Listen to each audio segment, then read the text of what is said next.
ታላቁን የእግዚአብሔርን ሰው በታላቅ አክብሮት ከእርሱ ጋር ለሚገባው ወደዚህ ጉባኤ ለሚገባው ለእግዚአብሔር ሐልወት ለእግዚአብሔር ህልውና ክብር እየሰጣቸው የመጀመሪያ ቀን አብረው ዋልኩ። ሁለተኛ ቀን ጨርሼ ተነስቼ ወጣሁ። ራሴ እስካሁን የሚገርመኝ ጸሎቱን ቀናበታለሁ፣ ህይወቱ ያስጠላኛል። በነይታ 100% ምንም አያገባችሁም። ምንም አያገባው። የሚያገባው ሚስቱን ልጆቹን ከዛ ውጪ ምን አገባ? በምን ህግ ተወስዳለህ? ብሩኩ በሚስት በልጆቹ ከሞትክ በኋላ ዓለም እንደሚረሳ ብታውቅ ኖሮ የምትወዳቸው ሰዎች፣ ቤተሰቦችህ፣ ጓደኞችህ እንደሚረሱ ብታውቅ ኖሮ ከእግዚአብሔር ውጪ ማንንም ለማስደሰት አትሞክርም ነበር። ወገን ለኢትዮጵያ ህዝብ የሚያስፈልገው ሁለት ነገር ነው፣ ገንዘብ፣ ዕውቀት። ህዝቤ ዕውቀት ከማጣቱ የተነሳ ጠፍቷል ይላል መጽሐፍ ቅዱስ። ኮካኮላ ከሰሞኑን በጣም ብዙ ሰዎችን ያስቆጣ ድርጊት በመፈጸሙ በርካታ ሺህ ዶላሮችን እየከሰረ ይገኛል። የተፈጠረው ነገር ሰላም የህያው ቃል ሚዲያ ተከታታዮች እንደምን አላችሁ? በእያላችሁበት የጌታ ጸጋ ከሁላችሁ ጋር ይሁን። ወንድማችሁ ዮናስ በድሉ ነኝ። በአስተማሪና በአዳዲስ በአጫጭር ቪዲዮዎች መጥቻለሁ። ለዚህ ቻናል አዲስ የሆናችሁ ሰብስክራይብ፣ ሼር በማድረግ እንዲሁም ደግሞ ይህ ቪዲዮ ብዙዎች ጋር እንዲደርስልኝ ላይክ በማድረግ እንድትመለከቱት በጌታ ፍቅር ጠይቃለሁ። መልካም ቆይታ። ታላቁን የእግዚአብሔርን ሰው በታላቅ አክብሮት ከእርሱ ጋር ለሚገባው ወደዚህ ጉባኤ ለሚገባው ለእግዚአብሔር ሐልወት ለእግዚአብሔር ህልውና ክብር እየሰጣቸው የእግዚአብሔርን ሰው ነቢይ እዩ ጩፋን በታላቅ አክብሮት ተቀበሉት።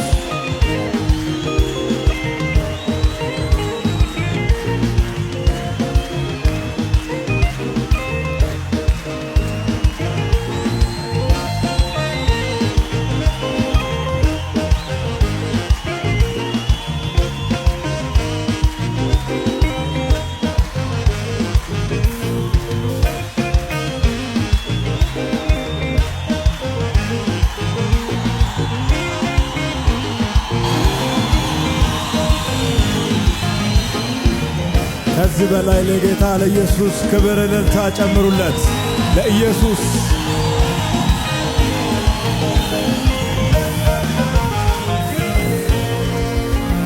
አረፍ በሉ። እግዚአብሔር ይባርካችሁ።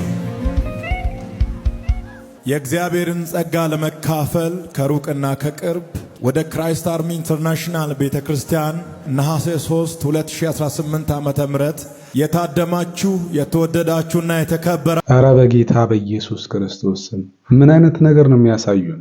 ምን እንደምትል ሰምታችኋታል? ፕሮግራም መሪዋ ታላቁ ለእግዚአብሔር ሰውና ከርሱ ጋር አብሮ ለሚገባው ለእግዚአብሔር ሐልወት ለእግዚአብሔር ፕሬዘንስ ክብር ስጡ እያለች ነበረ ጥሪ ስታደርግለት የነበረው ለዩ ጩፋ ማለት ነውና በጣም ነው የሚያሳዝነው። ምን አይነት ውድቀት ነው? ምን አይነት አለመማር ነው ይሄ? መጽሐፍ ቅዱስን ምን ያህል ባያነቡ ነው በዚህ ልክ እነኚህ ሰዎች የሚሰጡት? ማለት ይህንን ሰው እንደ አምላክ እንደ እግዚአብሔር ነው እንደ ክርስቶስ ኢየሱስ ነው የተቀበሉት? ማለት ቸርች ውስጥ ከሆነ ያሉት ቸርች ውስጥ የሌለ ከህዝቡ ጋር የሌለ ከእዩ ጋር አብረው የሚንቀሳቀስ የእግዚአብሔር ፕሬዘንስ አለ እንዴ? የእግዚአብሔር አልዶት አለ? እንደዚህ አይነት የወንጌል አገልግሎት አለ እንዴ? ምን አይነት የአጋንንት ትምህርት ነው የገባባቸው እነኚህ ሰዎች? በጣም ነው የሚያሳዝነው። ይሄ እኮ የክርስትናን ውድቀት እኮ ነው የሚያሳየው። ነብይ ነኝ ብሎ ራሱን የሾመው ወንድም ደግሞ ምን ያህል ማለት በጣም በዚህ ልክ ስሙን እየጠሩ አቀባበል ሲያደርጉለት እንደ አምላክ ልብሱን እየዳሰሱ ፊታቸውን ይቀባሉ። በቃ እሱ ላይ የሆነ የተለየ ኃይል እንዳለ ይመስል ማለት ነው። እና በጣም የሚያሳዝነው ደግሞ መድረክ ላይ ከወጣ በኋላ ማለት በኢየሱስ ክርስቶስ ስም የሚነገደው ንግድ ማለት ለኔ አይደለም ለክርስቶስ ኢየሱስ ነው ብሎ ለኢየሱስ ይህንን ክብር እንደሰጡ አድርጎ ራሱ እንድናስብ ሲያደርግን በጣም ነው ማዝነው ማለት ነው። ይሄ በጣም ትዕቢት ነው። በጣም እውነት ለመናገርና በዚህ ልክ እግዚአብሔርን ይዳፈሩታል ብዬ አላሰብኩም። በቃ እነኚህ ነቢያቶች ክብር ፈላጊ ናቸው። ዝናን መምህር መባልን በተለየ መንገድ ሰው እነሱን እንዲያስባቸው በጣም ነው የሚፈልጉት ወንድምና እህቶች። እና እነኚህን ሰዎች አለመቃወም ራሱ ነውር ነው ለኔ። በታላቅ አክብሮት ተቀበሉት። ወገን ለኢትዮጵያ ሕዝብ የሚያስፈልገው ሁለት ነገር ነው። ገንዘብ፣ ዕውቀት። ሕዝቤ ዕውቀት ከማጣቱ የተነሳ ጠፍቷል ይላል መጽሐፍ ቅዱስም። አሁን አንዳንዱ ይመጣና ክርስትና እኮ በሞኝነት ነው፣ በካልኩሌሽን። ገደል ግባ። በሞኝነት ሰውን ታመልካለህ? እንዳንተ ይበላል፣ ይጠጣል፣ ይሸናል፣ በሶስተኛው ቀን ከሞት ይነሳል ብላችሁ ደግሞ መቃብር እንዳቆፍሩ ሲሞት። በቃ ይሄንን ነው የምንፈራው። ይሄንን ሰው መጨረሻ ላይ እንደ አምላክ እንደ ኢየሱስ ክርስቶስ አድርጋችሁ እንዳትቀበሉት ነው የምንፈራው፣ በቸርች ላይ ማለት ነው። በልባችሁ ላይ ጌታ አድርጋችሁ ሾማችሁት ኢየሱስን ሳይሆን እዩ ጩፋን ነው። ምክንያቱም ለሱ ያላችሁን መንቀጥቀጥና ክብር ከልክ በላይ አሳልፋችሁታል። ሰው ሲከበር፣ ሰው ሲወደድ እንደዚህ አይደለም የሚከበረውም የሚወደደውም። ይሄ ከሰውነት ያለፈ እሱን እንደ አምላክ አድርጋችሁ እሱን ለእግዚአብሔር ቅርብ እንደሆነ ሰው በሰውና በእግዚአብሔር መካከል እንዳለ መካከለኛ አድርጋችሁን የተቀበላችሁትና ስታችኋል። ወንድምናቶቼ መጽሐፍ ቅዱስን አንብቡ። መሃይምነት ማለት ድንቁርና ማለት ጨለምተኝነት ማለት ይሄ ነው። አምልኮተ ሰብ ማለት ነው፣ ሰውን ማምለክ። እኔ እዩ ጩፋ የሚባለው ሰው ራሱ ምን አይነት ድፍን ሰው እንደሆነ ነው የሚገርመኝ ማለት ምክንያቱም እና ሐዋርያው ጳውሎስ እንኳን የእግዚአብሔር መንፈስ ያለባቸው እነኛ ሐዋርያቶች እኮ ሰዎች ከሰውነት ወጣ አድርገው እንደ አምላክ ሊያስቧቸው ሲሉ ልብሳቸውን ቀደው እኮ ነው እርቃናቸውን ራሳቸውን አዋርደው እኛ ሰዎች ነን እባካችሁ ሰማይና ምድርን ወደ ፈጠረ ወደ እግዚአብሔር ዘወር እንድትሉ ነው እኛ ተራ ሰዎች ነን ብለው ራሳቸውን አዋረዱና ወንድማችን ቢገባው ራሱን ነው ማዋረድ የነበረበት። ልክ ሰዎች እንደዚህ አይነት ነገር ለሱ ሲያሳዩት ተው ትክክል አይደለም ብሎ መከልከል አለበት። ስለዚህ ወንድማችን የእግዚአብሔር ሰው አይደለም፣ ነብይም አይደለም፣ በቃ አገልጋይም አይደለም፣ ከፍሬው ስለሚታወቅ ማለት ነው። ኮካኮላ ከሰሞኑን በጣም ብዙ ሰዎችን ያስቆጣ ድርጊት በመፈጸሙ በርካታ ሺህ ዶላሮችን እየከሰረ ይገኛል። የተፈጠረው ነገር ከኦንላይን ላይ ኮካ ስትገዙ እላዩ ላይ ስማችሁን ወይም የምትፈልጉትን ነገር ማስጻፍ ትችላላችሁ። ታዲያ አንዳንድ ሰዎች ጂሰስ ኢዝ ኪንግ ብለው ሲጽፉ እምቢ ይላቸዋል። በመጀመሪያ ሰዎች አስበው የነበረው ሲስተሙ ሃይማኖት ነክ የሆኑ ነገሮችን የማይቀበል ነበር። ነገር ግን የሌሎች ሃይማኖቶችን ይቀበላል። ወይም ደግሞ ጂሰስ ከሚለው ቃል ቀጥሎ መጥፎ ነገር ወይም ስድብ ስትጽፉበት በትክክል ይቀበላቸዋል። ያኔ ነበር ሰዎች ኮካኮላ ከክርስቲያኖች ጋር ችግር እንዳለበት የተረዱት። ብዙዎችም እየተቀባበሉትና ሼር እያደረጉት ይገኛል። እውነተኛ መሆኑን ለማረጋገጥ እኔ ራሴ ሞክሬዋለሁ፣ ግን ጂሰስ ወይም ኢየሱስ የሚለውን ቃል መርጦ አይቀበልም። ለምን? የሌላውን ሃይማኖት ፈቅዶ የጌታችንና የመድኃኒታችን ኢየሱስ ክርስቶስን ስም ሪጀክት ያደርገዋል የሚለው ሌላ ጥያቄ ሲሆን፣ እንደ ክርስቲያን ግን ከዚህ በኋላ ኮካኮላን አንጠቀምም። ሲጀምር ቀመሩ ሙሉ ለሙሉ ከምን እንደተሰራ የማይታወቅ ለጤና ጎጂ የሆነ መጠጥም ጭምር ነው። እስከ ቅርብ ዓመታትም ጭምር ኮካኮላ ትንሽ የሚሆን የኮኬን መጠን ይዝ ነበር። ለዛም ነበር ሰዎች ከመጠጡ ይልቅ በአነዛዥ ዕፅ ሱስ እየተያዙ ዛሬ ላይ ኮካኮላ ዓለም ላይ ታዋቂ መጠጥ ሊሆን ይቻለው። እያንዳንዱ ሆነ ያወራሁላችሁ ነገር ከመሬት ተነስቼ ሲሆን በበቂ ማስረጃና በቂ ሪሰርች አድርጌ ነው። በጣም የሚያስገርመው ነገር ግን ዌብሳይቱ ላይ ገብታችሁ ሰይጣን ወይም ሰይጣንን እወደዋለሁ ብላችሁ ብትጽፉ ያለምንም ችግር ሲስተሙ ይቀበላችኋል። ይህ ደግሞ ግልጽ ነው የሚያሳየው ኮካኮላን የሚያስተዳድሩትና የሚመሩት የድብቁ ማህበር አባላት መሆናቸውን ነው። ትናንትና ኮካኮላ እንዴት እንደተሰራና በስተት እንዴት እንደተፈጠረ ቪዲዮ ለእናንተ ሰራላችሁ። በርካታ አስደንጋጭ ሪሰርቾችንና መረጃዎችን አግኝቻለሁ። ከነዛ መሐልም የተወሰኑትን አካፍያችኋለሁ። ብቻ ከዚህ በላይ ካወራሁኝ እንደ ማስታወቂያም ሊሆን ስለሚችል ብዙ ማለት አልፈልግም። ብቻ ግን ኮካኮላን ትውት ጤናዬን ጥብ። እሺ እንግዲህ ይህንን ቪዲዮ ከዚህ በፊትም በቲክቶክ ላይ እንደተመለከታችሁት ተስፋ አደርጋለሁ። ሰሞኑን በሚዲያ ላይ ሲዘዋወር የነበረ ቪዲዮ ነው። በጣም ያስገረመኝና ያስደነቀኝ ቪዲዮ ነውና እውነት ለመናገር የሚጠበቅ ነው። ዘመኑ የመጨረሻው ዘመን ነው። የጸጋ ዘመን ማብቂያ ላይ ነው ያለነው። የጸጋ ዘመን ሲያበቃ ደግሞ ሐሰተኛው ክርስቶስ የሚመጣበት ጊዜ ተቃርቧል ማለት ነው። ይህ ማለት ያው አሁን በግልጽ አይስራ እንጂ የሐሰተኛ ክርስቶስ ነገር ግን በስውር ይሰራል ይላል ሁለተኛ ተሰሎንቄ መጽሐፍ ምዕራፍ 2 ላይ ማለት ነውና መንገድ ጠራጊዎች ናቸው። እነኚህ እንደዚህ የሚያደርጉት ሰዎች የሐሰተኛው ክርስቶስ መንገድ ጠራጊዎች ተከታዮችና የክርስቶስ ተቃዋሚ መንፈስ ነው ይሄንን የሚሰራው። የክርስቶስ ተቃዋሚ መንፈስ ባይዜ አሁንም አለ። በቃ ክርስቶስን የሚቃወም ክርስቶስን የሚጠላ ክርስቶስ በስጋ እንደመጣ እንኳን እንዳናምን የሚያደርግ ጠማማ የሆነ መንፈስ አለ አሁን በምድራችን ላይና ይሄ የሱ የሐሰተኛው ክርስቶስ መንፈስ የሚሰራባቸው ሰዎች ተግባር ነው። ሁላችሁም ከሐሰተኛው ክርስቶስ መንፈስ ራሳችሁን ጠብቁ። የሐሰተኛው ክርስቶስ መንፈስ የክርስቶስን ስም ፊት ለፊት የሚቃወም ነው። የክርስቶስን ተግባር ትምህርቱን የሚቃወም ስለሆነ አሁንም በምድራችን ላይም አሉ ብዙዎች የክርስቶስ ተቃዋሚ ሆነው በምድራችን ላይ ሲንቀሳቀሱ እንመለከታለን። ባጭሩ ክርስቶስ በስጋ እንደመጣ የማይታመኑ ሁሉ የክርስቶስ ተቃዋሚ መንፈስ ነው። ክርስቶስን ደግሞ የሚጠላ ክርስቶስን የሚቃወም ክርስቶስን የተረገመ ነው የሚል ደግሞ ያው የክርስቶስ ተቃዋሚ መንፈስ ነውና ለኛ ግን ዛሬም ትላንትናም ዛሬም እስከ ዘላለም ድረስ ኢየሱስ ክርስቶስ ጌታችንና ንጉሳችን እውነተኛም አምላካችን ነው። የግል ቸርች ባለቤቶችን ፒኤልሲዎችን አንድ ጥያቄ ልጠይቅ ነውና ስለሚሞቃችሁ ለማንኛውም ያራገባችሁ ጠብቁ። ጥያቄ ቁጥር 1 የግል ቸርች ባለቤቶች አካውንት አላቸው። ገንዘቡ በጠቅላላ የሚገባው የግል አካውንታቸው ውስጥ ነው አይደል?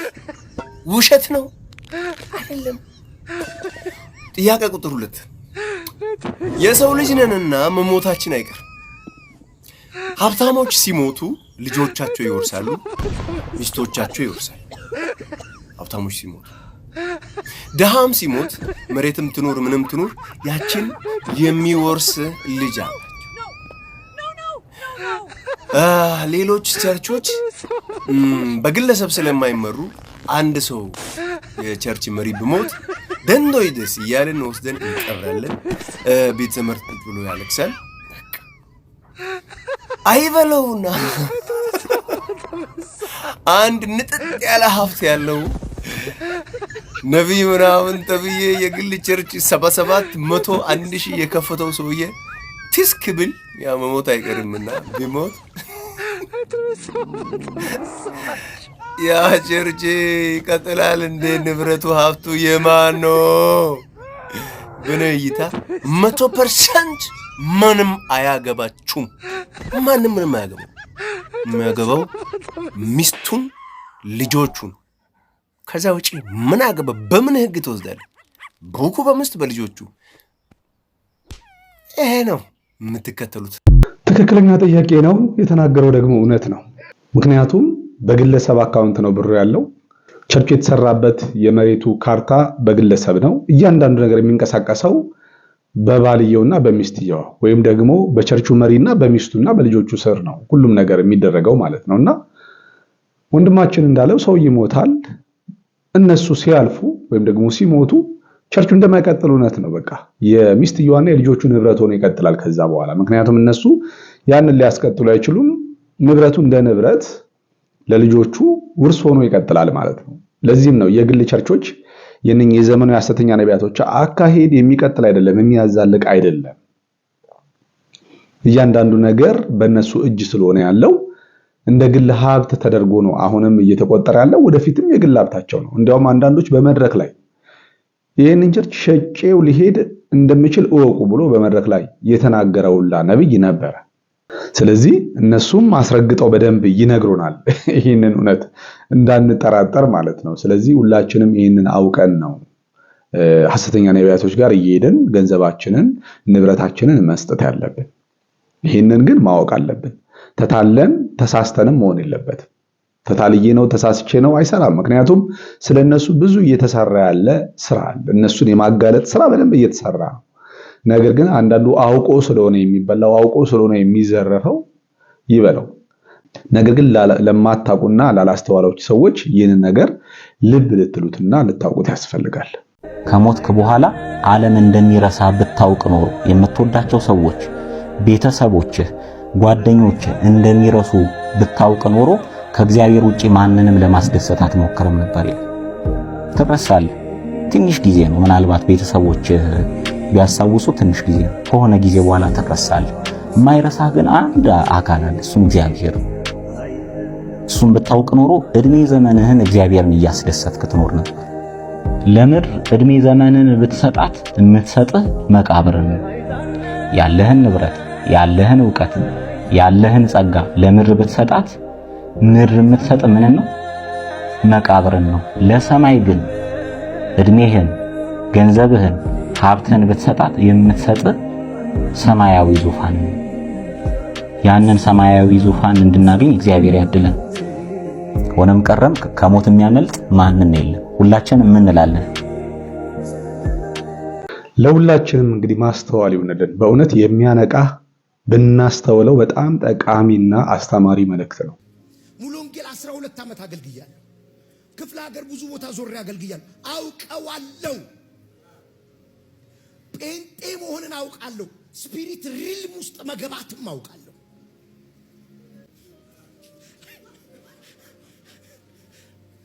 ባይ ዘ ዌይ እኔ ቸርች ስላደኩ ያውቃሉ። ነግራቸዋለሁ። አንድ ሰው ያለ አሁን ማለት በጣም ነው የሚጸልየው። በጣም አይለኛ ጸሎት እና ብሬው ጸልያለሁ። ይሄድኩ በቤቱ ሊነሳል ነው ተንበርክኮ አይዋለሁ አይነሳም። እኔ ጨርሻለሁ ጸሎት። ከዛ በኋላ ለምንድን ነው የቀጠልከው ካልከኝ ሸም ይዞኝ ነው። የግብዟን ነች ቀጥሎ ያለችው። ባያው አይነሳም። የመጀመሪያ ቀን አብሬው ዋልኩ። ሁለተኛ ቀን ጨርሼ ተነስቼ ወጣሁ ራሴ። እስካሁን የሚገርመኝ ጸሎቱን እቀናበታለሁ፣ ህይወቱ ያስጠላኛል። የእሱ አይነት ላይፍ መኖር አልፈልግም። ለካ አዲስ ጋር እየጸለየ አይደለም ብራዘር። አሁን ሲገባኝ እኔ ማይንድ ውስጥ ከሌ ጸሎት ሰው ነው ቪዲዮ እየሰራብኝ ነው። አም ሶሪ ብያቸዋለሁ። አም ሶሪ ይኸውልህ ለነገ አሁን ነገ ለመቀሰስ አይደለም የምትመጣው ብለህ የምትነቀንቀው አምላክ የለም። ከልቤ ነው የምልሽ። አይ ሄት ሃይማኖት አልወድም ማለት አም ሶሪ ለምሳሌ ፉገራ እንደሆነ ረጅም ዓመት እኔ እኮ ትናንትና አንድ ሰው አግኝቼ እንደ አንተ ዛሬ 20 ዓመት ታገለግል ነበር? አዎ 20 በኤክስፒሪየንስም ነው ማለት እዚህ ቸርቻ ጄፒኤስ አለም የጀመርኩት። እሺ እንግዲህ የሄኖክን ትምህርት እንደሰማችሁት ነው። ትምህርታቸውና መልእክታቸው ሁሉ የአጋንንት መሆኑን የምታውቁት በዚህ ምክንያት ነው። ወንድማችን እየተናገረ ያለው ከገባችሁ ስለ ወዳጁ እየተናገረ ነውና በጸሎቱ ቀናለው ህይወቱን ግን እጠለዋለሁ ኑሮውን ነው። ይሄ ማለት ምን ማለት ነው? ኑሮው በቃ የደሃ ህይወት ወይም የኮሰሰ ህይወት ሊሆን ይችላል። እና ምን እያለ ነው? ጸሎቱን ወደዋለሁ ኑሮውን ግን እጠለዋለሁ። ለምንድነው? ጸሎቱ አልሰራበትም፣ ግብዝ ነው እያለ ነው። ጸሎት ሲጀመር ከምድራዊ ነገር ጋር የተያያዘ ነው እንዴ? ጸሎት ሲጀመር ከሚያልፍ ነገር ጋር የተያያዘ ነው እንዴ? ከእግዚአብሔር ጋር እኮ ህብረት የምናደርግበት እኮ ነው። ለምንድነው ይህ ሰው ግብዝ የሚባለው? ምናልባት እሱ ከጌታው ጋር ጤነኛ ህይወት፣ ደስ የሚል ህይወት፣ አመስጋኝ የሆነበትን ህይወት እየኖረ እስከሆነ ይህ ሰው ላንተ ክብር፣ ላንተ መንፈሳዊነት፣ ላንተ ለውጥ አድርገህ የምታስበው ነገር ለሱ ደግሞ የማይጠቅምና የማይረባ ነገር እስከሆነ እሱ የናቀው ነገር እስከሆነ ቆይ ማለት አንተ በቃ በአንተ ቤት በቃ እሱ እየተለወጠ አይደለም፣ ጸሎቱ አልሰራበትም። ስለዚህ ጸሎቱን ወደዋለሁ ህይወቱን አልወደውም ማለት ምናልባት ያ ሰው ክርስትና ገብቶት እስከሆነ መንፈሳዊ ህይወትን ከሚታየው ነገር ጋር ካላያያዘው ሰው ሀብታም ለመሆን ህይወትን ለመለወጥ እኮ መስራት እኮ በቂ ነው እኮ መስራት እኮ በቂ ነው። ጸሎት ግን አባትና ልጅ ህብረት የሚያደርጉበት መንገድ፣ ጸሎት የአባትህ እቅፍ ውስጥ ሆነ ህልውናው መገኘቱን ሴንስ የምታደርግበት የምታጣጥምበት ያንን ነገር የምትረዳበት መንገድ እኮ ነው። ጸሎት እኮ የተለየ የህይወት ስርዓት እኮ ነው ለአንድ መንፈሳዊ ሰው እንጂ አንተ እንደምታስበው ቁሳዊ ነገር ያንተን ሆድ መሙያና ቁሳዊ ነገር መሰብሰቢያ ማከማቻ እኮ አይደለም ጸሎት ባይዙ።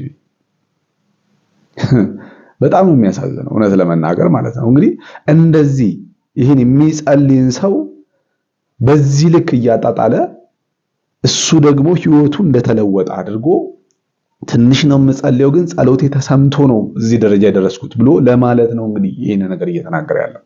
ግብዝነት እንደ ሄኖክ የለም። እና እናንተ ሐሰተኛ ነቢያቶች ድፍረታችሁ፣ ትዕቢታችሁ ልክ የለውም። በቃ ማለት አይፈሩም የሚጸልይን ሰው እንኳን ሲቃወሙ ማለት ነው። የአንድ መንፈሳዊ ነኝ የሚልን ሰው እንኳን ህይወት የሚመዝኑበት መንገድ ልብሱ፣ የተቀባው ሽቶ፣ የሚነዳው መኪና፣ የሚኖርበት ቤት ነው። በቃ ለነሱ አያችሁ እይታቸው ነው። የጊያዝ አይነት መንፈስ ነው። በቃ አንድ ያልወለደችን ሴት ቤቷ ውስጥ የሆነ የጎደለን ነገር የሚያይ ማለት ነው። የኤልሳ አይነት መንፈስ የላቸውም። ኤልሳ ግን የእግዚአብሔር መላእክቶች መንፈሳዊ ሰራዊቶች መተው ከኋላቸው ሲሰፍሩ ያንን ነበር የሚመለከተው፣ መንፈሳዊ ዓለም የሚመለከት ነበር። ጊያዝ ግን ያን ማየት አልቻለም። ጌታ ሆይ ወዮ የዚህን ሰው አይን ክፈትለት አለ። ልንጠፋ ነው ሲል ማለት ነው ጊያዝ። ነገር ግን ሰው ቤት ሄዶ ግን የሰው ጓዳ ያያል። ሰውን ይለካል ባላቸውና በሌላቸው ነገር። ኤልሳ ግን የሰው ጉድለት አይታየውም ነበር። መንፈሳዊ ዓለም ነበር የሚመለከተው። አያችሁ መንፈሳዊ መላእክቶች ሲመጡ ግን ጊያዝ አልታየውም፣ ኤልሳ ታየው። ስለዚህ መነጽርን ቀይር ወዳጅ። የምታየው ስጋዊ ነገር ነው፣ ቁሳዊ ነገር ነው። መነጽር መሆን ያለበት እንደ ኤልሳ ነው። መንፈሳዊ መነጽር ግጠም፣ እይታህን አስተካከል። ይሄ ወንድማዊ መልእክቴ ነው። እንግዲህ ለዛሬ ያዘጋጀሁላችሁ ቪዲዮ ይሄንን ይመስላል። በሌላ ቪዲዮ እስክንገናኝ ድረስ በያላችሁበት የጌታ ጸጋ ከሁላችሁ ጋር ይሁን። ሰላም።